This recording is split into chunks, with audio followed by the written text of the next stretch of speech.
نن در د محترمو صرف د درې ورځو وظیفه یم د زیارت په شپه باندې یا د زیارت په ورځ باندې څوک هم دا وظیفه کوي د دې انسان چې څومره د سخت نه سختترین حاجت وي الله پاک به پوره کوي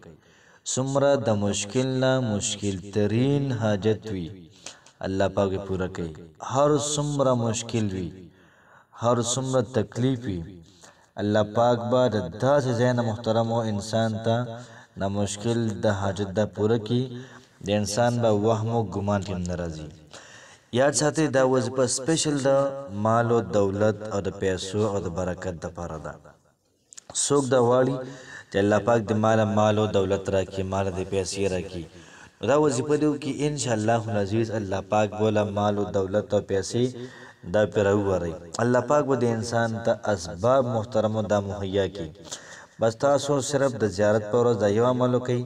ان شاء الله العزیز باقی کار بیا په الله پاک باندې دا پرېږدي بسم الله الرحمن الرحیم شروع کوم د ډیر زیات بخون کی او د ډیر زیات مهربان رب په نوم باندې السلام علیکم ورحمت الله وبرکاته امید در رب کوم چې تاسو ټول به ټیک ټاکه الله پاکم خوشاله آباد ساته الله پاک دې زمونږ ټول حاجتونه د پوره کی الله پاک دې زمونږ استاد ټول مشکلات د ختم کی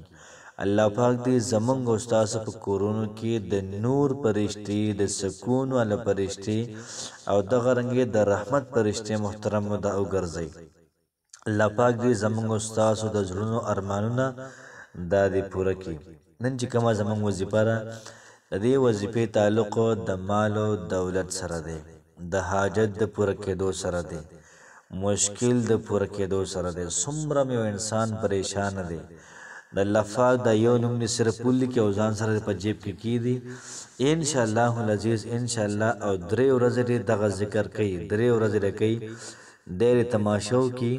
چې الله پاک با د دې انسان ډیر زیات امداد کی یاد ساتئ چې الله پاک با د داسې زینا د دې انسان د حاجت پوره کی د دې انسان د مشکل به حل کی د انسان ته مال او دولت ورکی د دې انسان په وهم او ګمان کې بم نه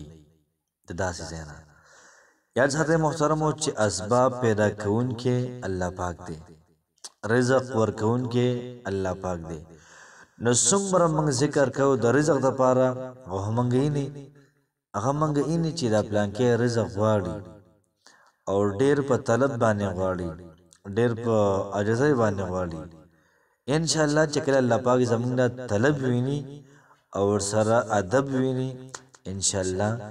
د رزق خزانه به الله پاک موږ تاسو لرا کی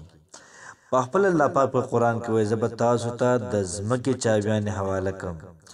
د زمکه څومره خزانه تاسو ته حواله کوم او تاسو یو کارو کینو تاسو نه کان شي بس تاسو نه کان شي زبر تاسو له حکومت در کوم زبر تاسو ته د زمکه د اسمانونو د پوره جهان خزانه دا وز تاسو نظر کما یاد ساتئ محترمو چې کم سړی د وظیفه کوي الله پاک به لازمن در انسان امداد کوي الله پاک ګوري کم بندا زمانه په کم شکل کې را سوال کوي یاد ساتئ محترمو منګه وظیفم کو منګه ګنام کو نو اور وبا د جمع کیږي نه ګناه تیار ده او دلته کې وظیفه دا نور دی رڼا ده نو دواړه جمع کیږي نه چې په یو کمره کې تیار مې او په یو کمره کې رڼا مې نه جمع کیږي دواړه نو کوشش وکړو چې کله موږ وظیفه کوو وظیفه سره سره به ګناه پرېږدو پنځه وخت مونځ به کوو د قرآن مجید تلاوت به کوو مالی مشکلات ستا څومره دي چې سم ستا مسله وي د ناممکن حاجت نوالا تر ناممکن حاجت پورې مطلب مې دا شو داسې حاجات چړ پوره کیږي نه الله پاک بدلا ان شاء الله پوره کی وظیفه دا سره تاسو بول کې تاسو په سکرین باندې ښکاریم قل ان الفضل بيد الله يؤتيه من يشاء والله واسع عليم يختص برحمته من يشاء والله ذو الفضل العظيم نو دا تاسو محترم په کاغذ باندې ولیکئ چې کله مولیکو په کاغذ باندې نو بیا د هغې نه بعد د کاغذ په ځان سره جیب کې کیږدئ. که خیر او برکت غواړئ په دوکان کې ځوړند کئ. بټوه کې غواړئ بټوه کې کیږدئ.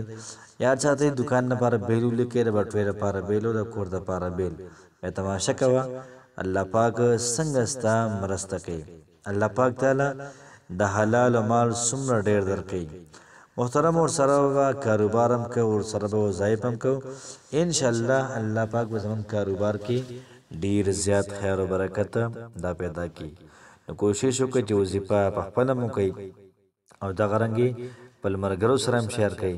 الله پاک هم خوشحاله آباد ساته. السلام علیکم ورحمت الله وبرکاته.